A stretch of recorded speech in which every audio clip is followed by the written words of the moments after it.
पूजनीय माता और बंधुओं, अब एक भजन होगा और भजन के साथ साथ सभी भाई बहन अपने अपने इष्ट को याद करेंगे, ध्यान करेंगे उनका। हमारा रास्ता ध्यान योग, ध्यान योग का है और ध्यान को कैसे अपनी जिंदगी में जोड़ते हैं ये जानना बहुत जरूरी है। कैसे जुड़ेंगे, कैसे बढ़ेंगे इस रास्ते के अंदर, कैसे अपने जीवन को सफल बनाएंगे, बहुत जरूरी है जानना। सबसे बड़ी बात यह है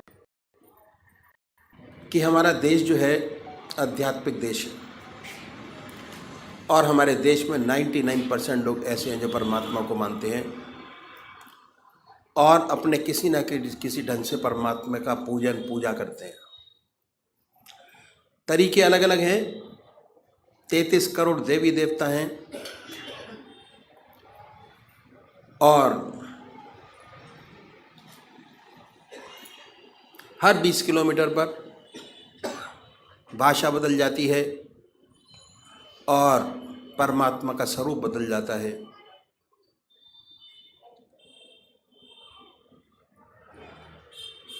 तो हम सब लोग जानते हैं कि परमात्मा ने हमें विवेक बुद्धि दी है, कर्म करने का अधिकार दिया है। बाकी 84 लाख योनियां भोग योनियां हैं। कितना सुंदर परमात्मा ने ये योनि हमको दी। परमात्मा की साया जब से पैदा हुए तब से हमारे साथ है और जब हम इस जहान को छोड़ के जाएंगे तब भी हमारे साथ है। समझने की ज़रूरत है कि कैसे परमात्मा की कृपा जन्म से अंत तक हमारे साथ है और ये के अंदर ही समझा जा सकता है और कोई योनि ऐसी नहीं है जो समझा सकती हो। परमात्मा ने बड़ी असीम दया कृपा कर कर्म को मनुष्य योनि प्रदान की। सबसे बड़ी देन।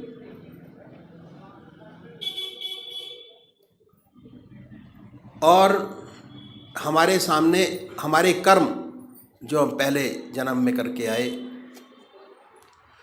कितने जन्मों के सत्कर्म हैं हमारी आत्मा के साथ, वो ये प्रदर्शित करता है कि हमको परमात्मा ने फ्री कर दिया। बिल्कुल सब कुछ किया जा सकता है और जो आज कर रहे हैं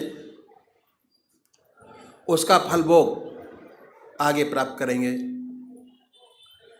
तो इसलिए जिस कर्म को पहले करके आए, अगर उसी कर्म को बढ़ाएंगे हमारा जीवन बड़ा सुंदर, और ये जीवन क्या अगले जो जीवन होंगे वो भी बड़ी सुंदर और सुखद पूर्ण व्यतीत होंगे। ये तो हो गई, present will be very good.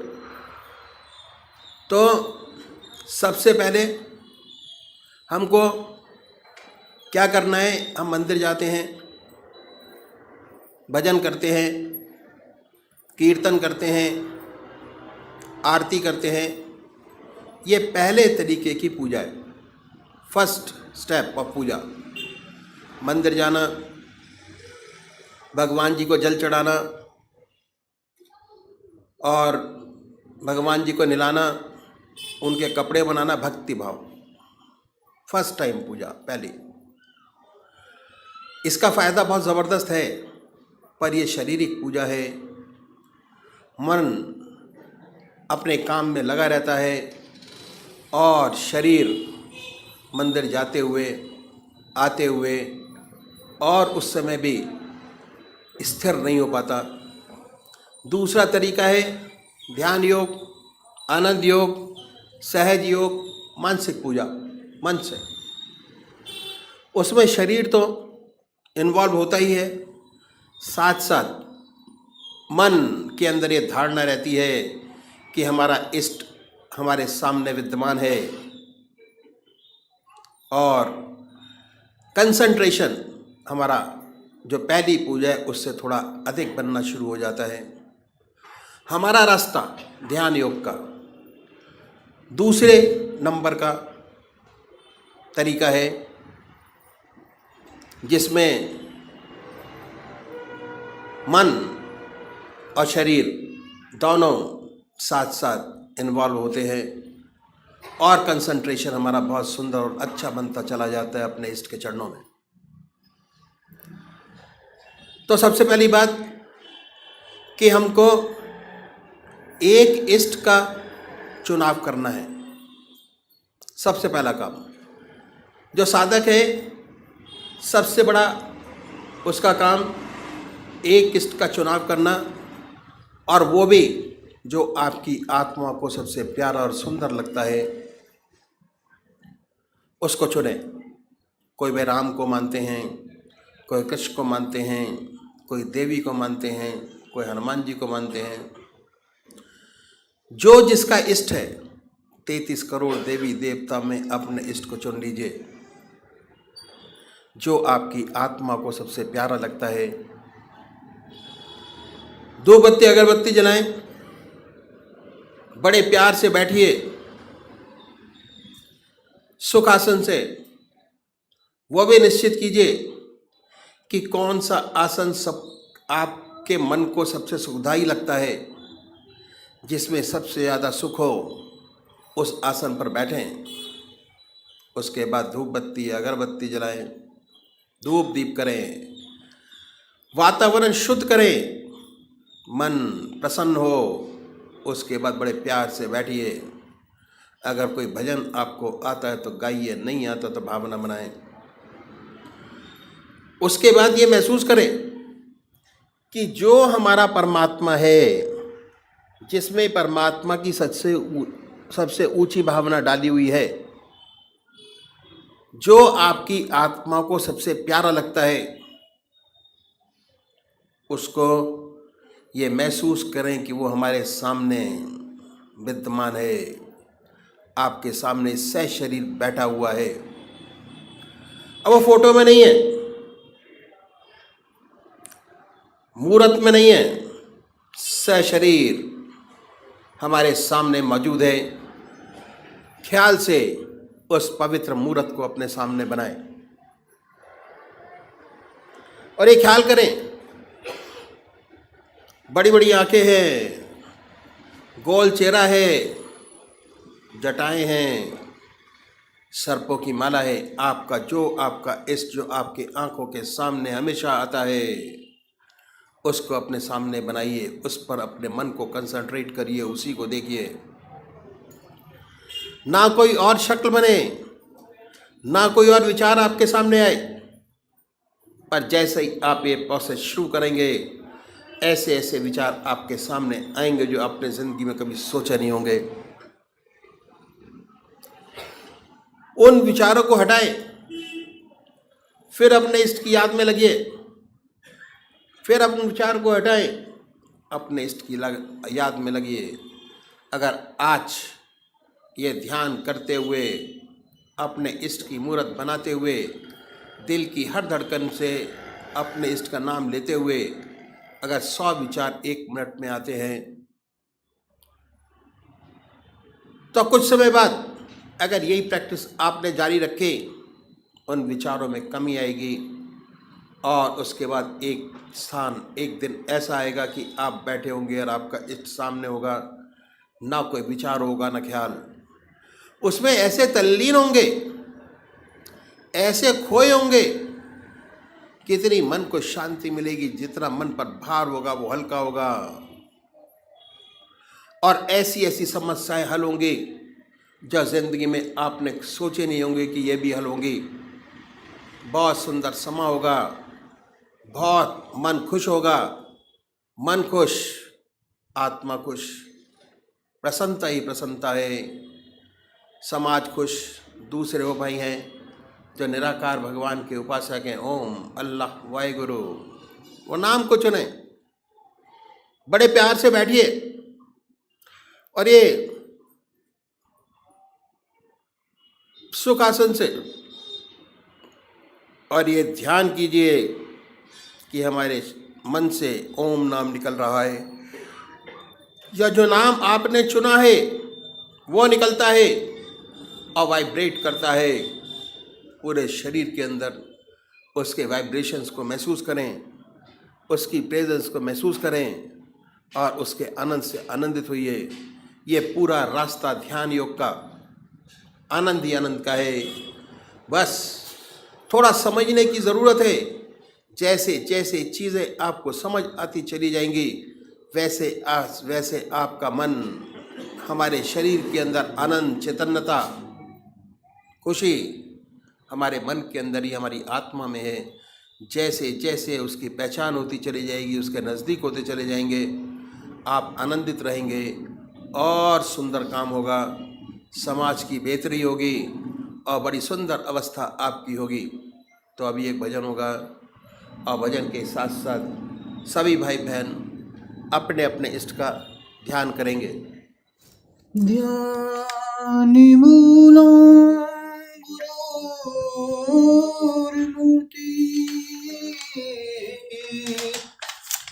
पूजा मूलम गुरुर्पदम मंत्र मूलम गुरुर्वाक्यम मोक्षमूलम गुरुर्कृपा मोक्षमूलम गुरुर्कृपा।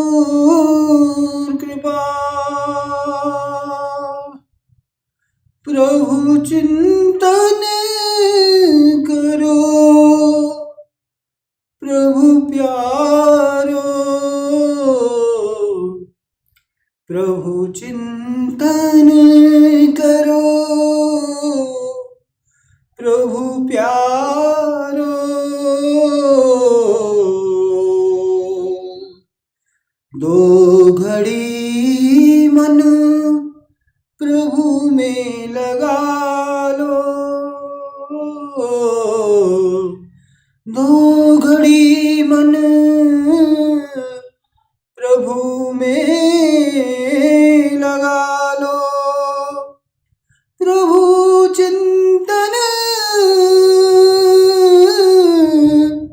करो प्रभु प्यारो। श्वास की हर लड़ी कीमती है,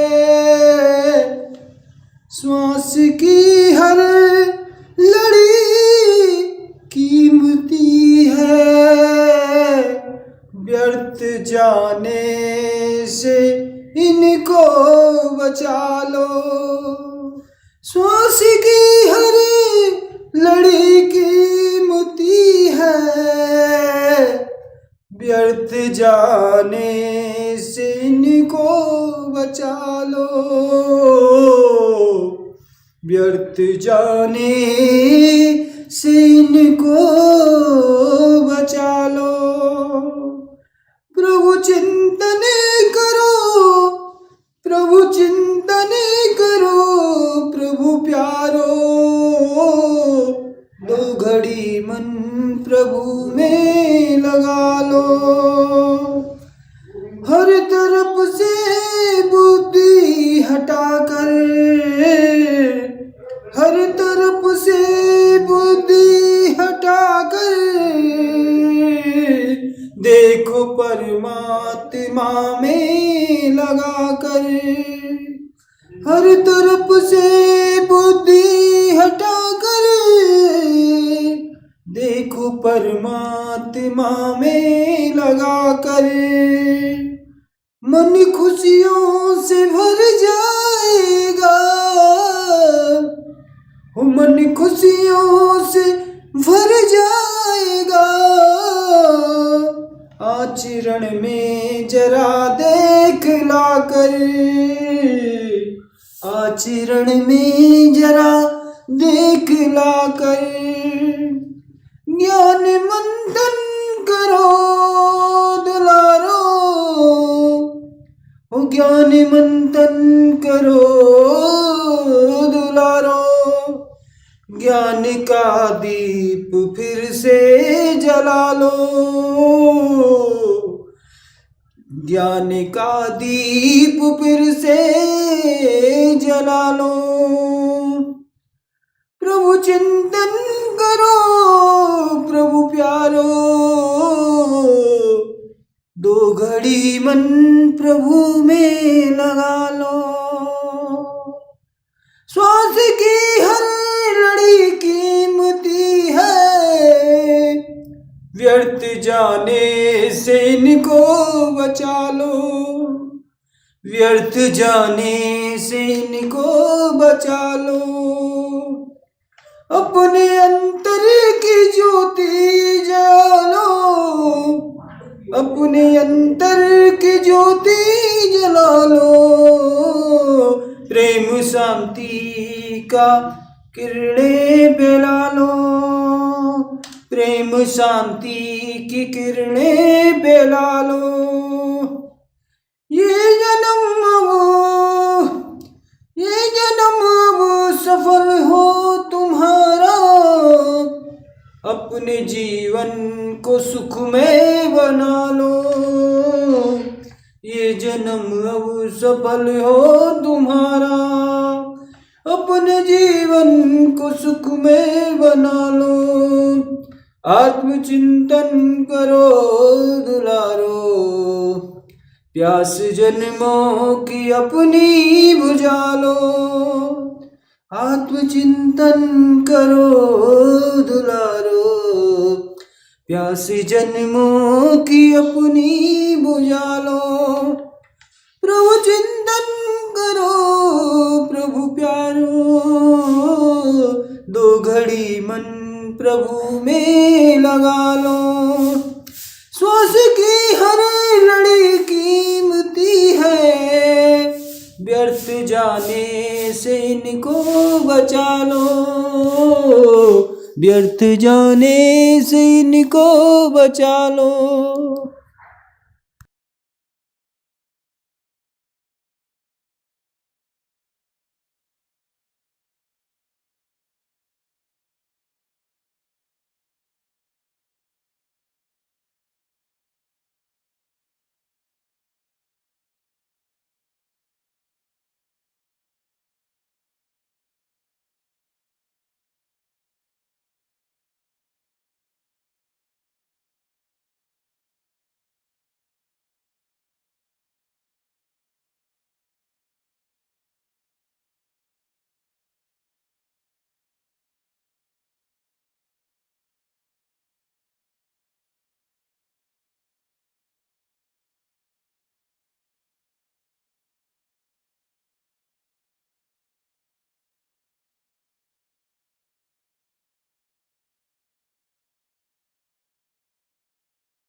उसके बाद शारीरिक पूजा, व्रत करना, स्नान करना, गंगा स्नान, उसके बाद नर्मदा स्नान और ये सारी चीजें, अभिषेक करना। और अभिषेक में लोग 2-2, 3-3 घंटे अभिषेक करते हैं बैठ के मंदिर के अंदर, अभिषेक करना। इन सब का फायदा होता है, ऐसा नहीं कि फायदा नहीं होता। अगर और ज्यादा फायदा लेना है आपको तो मानसिक अभिषेक करिए, मन से। अभिषेक करने में क्या होता है कि हम बैठे हैं पूजा के आसन पर, हमारा ध्यान और कहीं रहता है, कहीं पंडित में चला गया, कहीं हवन सामग्री में चला गया कि है कि नहीं है, कहीं दूध में चला गया, कहीं दिए में चला गया, मन हमारा भागता रहता है। गृहस्थ की सारी चीजें अभिषेक करते हुए भी करते हैं हम, वही सोच, वही विचार, वही सारी चीजें। तो फायदा है, उससे ऊपर बढ़ने की जरूरत है हमको। और ऊपर कैसे बढ़ेंगे? जब मानसिक जाप करेंगे। उसमें आता है ध्यान योग, आनंद योग। ध्यान से आनंद है, ध्यान से सहज योग है, ध्यान से ही हठ योग है। योग अपनी जिंदगी में इन चीजों को जोड़ना, ध्यान योग। ध्यान को अपनी जिंदगी में जोड़ें, ऐड करें और बड़े प्यार से करें। तुलसीदास जी ने पूजा करने के बड़े सुंदर तरीका वर्णन किया और ये तरीका सर्वमान्य है, सब मानते हैं इसको।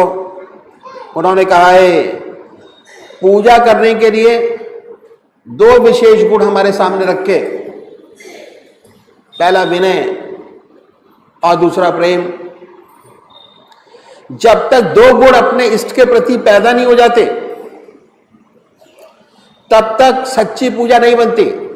अब बात आती है सच्ची पूजा बनने की। सच्ची पूजा कैसे बने? उसके लिए 2 गुण अपने अंदर पैदा करने पड़ेंगे, पहला है विनय और दूसरा है प्रेम।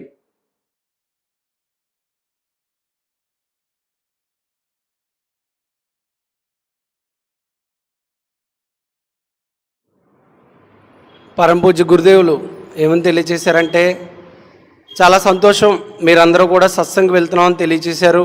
చాలా ఆనందంగా ఉంది. మనది మన మార్గం ధ్యాన మార్గం. ధ్యానం అంటే మానసిక పూజ. నిజానికి పూజ అనేది 2-3 రకాలుగా ఉంటుంది. మొట్టమొదటిది శారీరక పూజ, అనగా మనం రోజు చేసేటువంటి పూజలు, అభిషేకాలు, నోములు, వ్రతాలు ఇవన్నీ కూడా. రెండవది మానసిక పూజ, అంటే శరీరంతో కాకుండా మనసుతో చేసేటువంటి పూజ. దాన్నే ధ్యానం అని కూడా పిలుస్తూ ఉంటారు. శారీరక పూజలో భాగంగా మనం ఏం చేస్తాం? రోజు కూడా ఉదయం సాయంత్రం పూజ చేయడం, దీపారాధన, అగరబత్తులు వెలిగించడం, నైవేద్యాలు సమర్పించడం, ఇంకా గుళ్ళకి వెళ్ళి అభిషేకాలు అవి చేస్తూ ఉంటాం. తప్పేం లేదు, చేయవచ్చు అని చెప్తున్నారు గురుదేవులు. అవన్నీ మానేయాల్సిన అవసరం లేదు. కాకపోతే దానికి సంబంధించినటువంటి విశేషమైన లాభం ఏమిటి అనేటువంటి ఒక విషయం తెలుసుకోండి అని చెప్తున్నారు. పూజ చేస్తే ఆనందం కలగాలి, నిజమైనటువంటి శాంతి కలగాలి. ఇది కలగాలి అంటే శారీరక పూజ కన్నా మానసిక పూజ అలవాటు చేసుకోవాలి. శారీరక పూజ వల్ల కలిగే లాభం కన్నా మానసిక పూజ వల్ల కలిగే లాభం అనేక రెట్లు అని చెప్తున్నారు గురుదేవులు. ఎందువలన? శారీరక పూజ అంటే ఇందాక మనం చెప్పుకున్నాం, పూజలు, నోములు. అమ్మ తల్లి, ఏమండి అమ్మ, మిమ్మల్నే గురుదేవులు మన కోసమే తెలియచేశారు విషయాలు. కనుక శారీరక పూజ, అభిషేకాలు చేయడం, అర్చనలు చేయడం, పూజలు చేయడం, ఇవన్నీ చేసేటప్పుడు మన మనసు ఎంతసేపు భగవంతుడి మీద లగ్నమై ఉంది అనేటువంటిది ఒక్కసారి ఆలోచించండి అని చెప్తున్నారు గురుదేవులు. మానేయమంటలేదు, ఎప్పుడు మానకూడదు కూడా. ఎందుకని? ఈ పూజలు పునస్కారాలు అనేవి మనకి తరతరాలుగా వస్తున్న ఆచార సంప్రదాయాలు. కాకపోతే వీటిలో చిన్న మార్పు తీసుకురండి అని చెప్తున్నారు. రోజు మీరు చేసేటువంటి ఈ ప్రాపంచిక పూజలతో పాటు ఒక 10 నిమిషాలు మానసిక పూజ కూడా చేయండి అంటున్నారు. అనగా మనసు ద్వారా పూజ చేయాలి. నిజానికి పూజ చేస్తే మనకి ఆనందం కలగాలి, అంతే తప్ప అలసట రాకూడదు. చూడండి, శరీరం ద్వారా మనం చేతులతోటి పూజ, అభిషేకం, అర్చన చేస్తూ ఉంటాం. కొద్దిసేపు అయ్యేసరికి అలసిపోతాం, ఆకలిస్తుంది. కొంతమంది ఏవి తినకుండా తాకుండా పూజ చేస్తూ ఉంటారు. కనుక గురుదేవులు ఏం చెప్తున్నారంటే, ఆ విధంగా అలుపు రాకుండా నిరంతరం మనసులో ఆనందం కలిగేలా, నిజమైన ఆనందం కలగాలి అంటే మానసిక పూజ అలవాటు చేసుకోండి అని చెప్తున్నారు. పూజ యొక్క విశేషమైన లాభం, 100% లాభం కలగాలి అంటే మానసిక పూజను కూడా అభ్యసించాలి, అనగా ధ్యానాన్ని అభ్యసించాలి. ఈ మార్గంలో ధ్యానానికి, అభ్యాసానికి, సాధనకి అందుకనే ఎక్కువ ప్రాధాన్యత ఇస్తారు. ధ్యానం వల్లనే అన్నీ కూడా ఇక్కడ మనకి లభిస్తూ ఉంటాయి. ధ్యానం వల్లనే ఆనందయోగం, ధ్యానం వల్లనే ఆసన సిద్ధి, ధ్యానం వల్లనే సహజయోగం, అన్నీ కూడా ధ్యానం వల్లనే పొందుతూ ఉంటాం ఇక్కడ, ధ్యానం చేయడం వల్లనే. ఈ విధంగా మానసిక పూజ అనగా ధ్యానం చేయడం వలన మనం పొందలేనటువంటిది అంటూ ఏదీ లేదు అని చెప్తున్నారు. మరి నిజమైన భక్తి, నిష్కల్మషమైనటువంటి మనస్సుతో ఆ ధ్యానం సాధన చెయ్యాలి అంటే ఏం కావాలి? భగవంతుడి ఎడల 2 ముఖ్యమైన విశేషమైన లక్షణాలు కావాలి. నిజమైన పూజకు సంబంధించి మహాత్మా తులసీదాస్ గారు 2 విషయాలు చెప్పారు. ఏమిటి? నిజమైన భక్తుడికి భక్తి యొక్క నిజమైన పారమార్థం అనగా పూజ యొక్క నిజమైన ఆనందం పొందాలి అంటే భగవంతుడి ఎడల ప్రతి భక్తుడు కూడా 2 లక్షణాలు కలిగి ఉండాలి అని చెప్పారు. అదే మొట్టమొదటిది వినయం, రెండవది ప్రేమ. ఈ వినయము ప్రేమ లేకుండా హృదయపూర్వకంగా, శారీరకమైన వినయం కాదు, చేతులు కట్టుకోవడం, భయపడడం, అది కాదు. మానసికంగా హృదయపూర్వకమైనటువంటి వినయం, ప్రేమ లేకుండా ఎవరూ కూడా ఏది సాధించలేరు అని చెప్తున్నారు గురుదేవులు. నిజమైన వినయం అంటే ఏమిటి? భగవంతుడి ఎడల నిష్కల్మషమైన నిజమైన ప్రేమ అంటే ఏమిటి? ఇప్పుడు గురుదేవులు తెలియచేస్తారు. కనుక ఈ వినయము, ప్రేమ అనేవి సర్వోన్నతమైనటువంటి గుణాలు. మొట్టమొదటిది వినయం. ఈ వినయం పొందాలి అంటే, ఆ వినయం యొక్క గొప్పదనం తెలియాలి అంటే శ్రీకృష్ణ పరమాత్మ తెలియచేశారు భగవద్గీతలో. నీకు నిజంగా బ్రహ్మజ్ఞానం కావాలన్నా, నీ మనసు ద్వారా ఆత్మికోన్నత పొందాలన్నా, ఆత్మ సాక్షాత్కారం పొందాలన్నా నిజమైన వినయం కావాలి. నిజమైన వినయం గురించి తెలియాలి అంటే బ్రహ్మజ్ఞాని అయినటువంటి ఒక మహాత్ముడు లేదా సద్గురువుకి సర్వసమర్పణ చేసుకోవాలి. అనగా ఆదరణ భావంతో, సమర్పణ భావంతో సేవ చేయాలి. అది వినయంలో మొదటి గుణం. ये हृदय का ज्ञान है, किताबों का ज्ञान नहीं। अगर किताबी ज्ञान होता तो भगवान श्री कृष्ण ने कहा होता कि गीता पढ़ लो, ब्रह्म ज्ञानी हो जाओगे। ये हृदय का ज्ञान है, हृदय से आता है। संतों का हृदय निरंतर परमात्मा की याद में लगा रहता है। ये ही संत की परिभाषा है। संत वे है जिसका हृदय निरंतर भगवान की याद में डूबा रहता है। चलते फिरते, खाते पीते, सोते जागते, संसार का हर काम करते निरंतर उसकी याद लगी बनी रहती है। उसे कोई गरज नहीं कि वह आपकी तरफ देखे, वह तो अपने प्रभु के चरणों में लगा हुआ है। उसका हृदय अपने मालिक से लगा हुआ है। अगर आप चाहते हैं कि आपके हृदय में भी प्रभु के प्रति वही प्रेम, वही समर्पण, वही आदर भाव जागृत हो जाए, निरंतर आप ईश्वर की याद में डूबे रहें, तो आपको ऐसे संत का हृदय अपनी ओर खींचना पड़ेगा। जब उसकी प्रेम दृष्टि आपके ऊपर पड़ेगी, वह भी हृदय प्रेम से भर जाएगा। उसके हृदय में भी प्रभु की निरंतर याद जारी हो जाएगी। ये बड़े भेद की बात है जो मैंने आपके सामने रखी, और ये प्रेम से आती, विनय से आती है। कहीं भी जाएं, विनय से जाएं, और अपने हृदय को खाली करके जाएंगे तो जरूर महक जाएगा आपका हृदय। यदि आप पूर्ण धारणा से जाते हैं और अपने मन को खाली नहीं करते, तो जुकाम होने की वजह से शायद आप उसकी महक से महरूम हो जाएंगे। पहली बात है विनय, जहाँ विनय है वहाँ भक्ति मिलती है। सच्चा भक्त अपने मालिक के सामने सदैव झुका रहता है। पूजा का दूसरा गुण है प्रेम।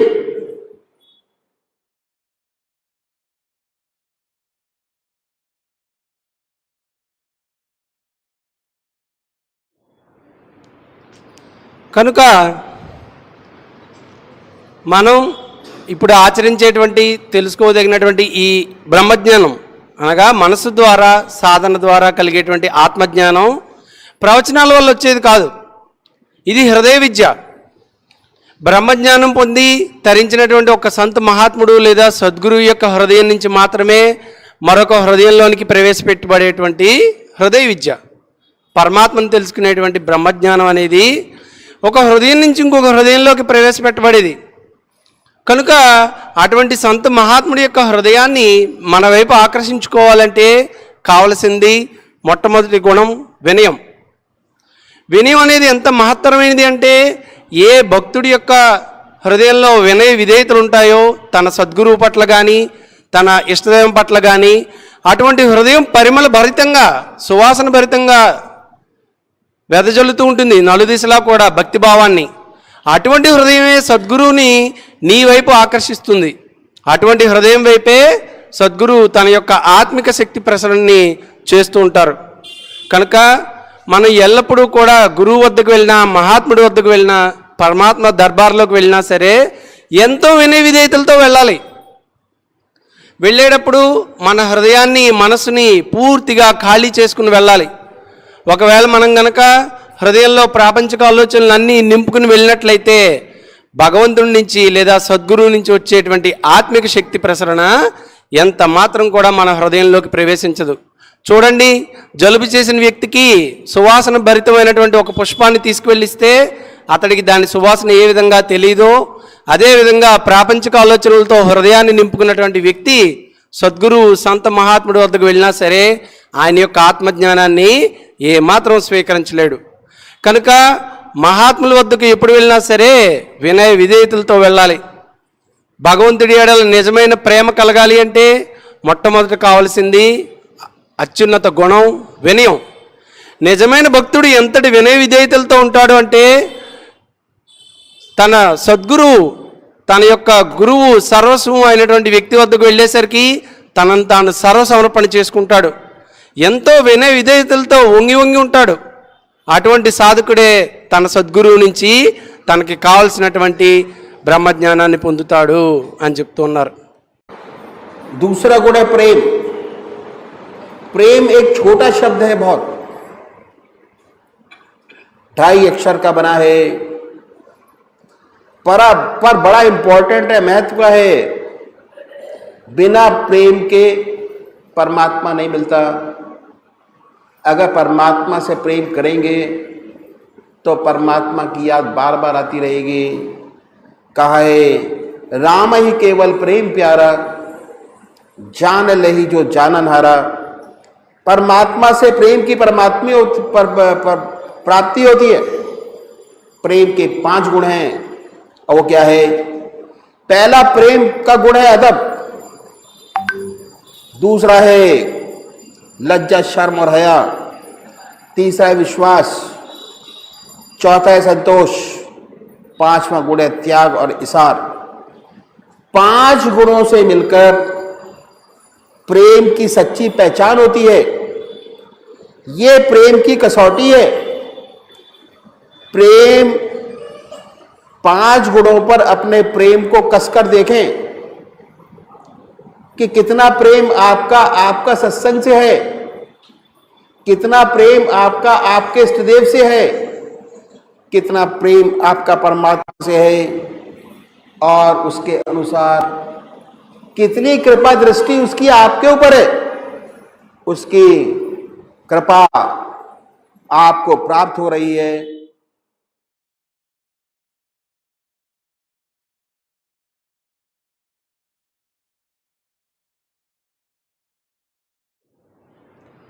కనుక రెండవది ప్రేమ అనగా ప్రేమ.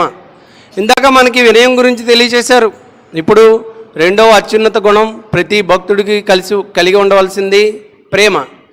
నిజమైన ప్రేమ అంటే స్వచ్ఛమైనటువంటి మనపూర్వకంగా పరమాత్మ ఎడల లేదా సద్గురువు ఎడల ప్రేమ కలిగి ఉండాలి. ప్రేమ అనేది 2.5 అక్షరాలతో రాసేటువంటి పదం, కానీ దాని యొక్క అర్థం, దాని యొక్క మహత్వమైనటువంటి ఫలితం వర్ణనాతీతం. ఏ సాధకుడి హృదయం అయితే నిరంతరము ఇష్టదేవం యొక్క మనస్సు మరియు ఇష్టదేవం యొక్క స్వరూపంపై అనిర్వచనీయమైనటువంటి ప్రేమను కలిగి ఉంటుందో అతడే తనకి కావాల్సినటువంటి విద్యను పొందగలడు. మరి ఇటువంటి ప్రేమ కలగాలి అంటే, పరమాత్మ ఎడల ఇంతటి సర్వోన్నతమైన ప్రేమ భావన కలగాలి అంటే, అటువంటి ప్రేమ కూడా 5 విశేషమైనటువంటి లక్షణాలతో కలుగుతుంది అని చెప్తున్నారు గురుదేవులు. 5 ముఖ్య లక్షణాలు ఉంటేనే నిజమైన ప్రేమ అనిపించబడుతుంది. నిజమైన ప్రేమలో సిగ్గు ఉంటుంది, లజ్జాభావం ఉంటుంది, అంకిత భావం ఉంటుంది, సమర్పణ భావం ఉంటుంది, విశ్వాసం ఉంటుంది. ఈ సిగ్గు, లజ్జ, అంకిత భావము, విశ్వాసము, సమర్పణ భావం ఏ సాధకుడి ఎడలు ఉంటాయో అదే నిజమైన ప్రేమ అనిపించబడుతుంది. అందుకనే తులసీదాస్ గారు చెప్పారు, రామై కేవలం ప్రేమ పియారా జానలేవు జో జాను నిహారా.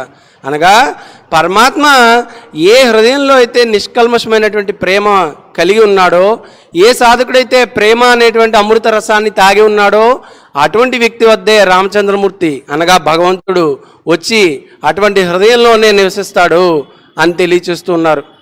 కనుక ప్రేమ నిర్వాజమైనటువంటిది, ఎటువంటి షరతులు లేనటువంటిది, నిష్కపటమైనటువంటి ప్రేమ కలిగి ఉండాలి. అటువంటి ప్రేమ కలగాలి అంటే పరమాత్మ ఎడల లజ్జాభావం, ఎల్లప్పుడూ కూడా గురుదేవుడు ఎడల సిగ్గుతో ఆదరణ భావంతో ఉండాలి. సద్గురువు ఎడల అంకిత భావంతో ఉండాలి.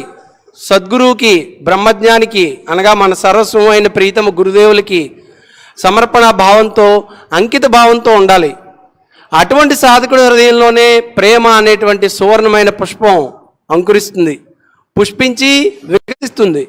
అదే ప్రేమ యొక్క నిజమైన స్వభావం అని తెలియచేస్తున్నారు. प्रेम का पहला गुण है अदब. अदब एक अनूठा शब्द है, संतों की भाषा है. किसी दूसरी भाषा में शायद ऐसा शब्द मिल पाए, बड़ी मुश्किल से मिलेगा. अदब के माने अनुशासन या डिसिप्लिन नहीं कह सकते. डिसिप्लिन कई तरीके का होता है. एक डिसिप्लिन डंडे का होता है जो डंडे से आता है, यह वह डिसिप्लिन नहीं है. डिसिप्लिन डर का भी नहीं है, प्यार का डर है. प्यार का भय, जिससे हम प्यार करते हैं और हमें ये भय बना रहता है कि हमसे कोई ऐसा काम ना हो जाए जिससे प्यार करते हुए नाराज हो जाए. ये अदब. और ये अदब कैसे शुरू होता है? बच्चा है, जो अच्छा बच्चा है, माँ बाप का अदब करता है. जो माँ बाप का अदब करते हैं वे हमेशा फलते फूलते हैं. बच्चा बड़ा हुआ, स्कूल में जाना शुरू किया. बच्चा स्कूल में जाकर अपने टीचर्स का अदब करता है. जो बच्चा अपने अध्यापक का अदब करते हैं उन्हें सच्ची विद्या प्राप्त होती है. और जब हम बड़े होते हैं, परमात्मा के रास्ते पे चलना शुरू करते हैं, अपने सद्गुरु का अदब करते हैं और उसके प्रेम के डर से डरते हैं. ऐसे साधक के हृदय में निरंतर टीस बनी रहती है. डर रहता है कि उससे सपने में भी ऐसा काम ना हो जाए जो उसके गुरुदेव के शिक्षा के विपरीत हो.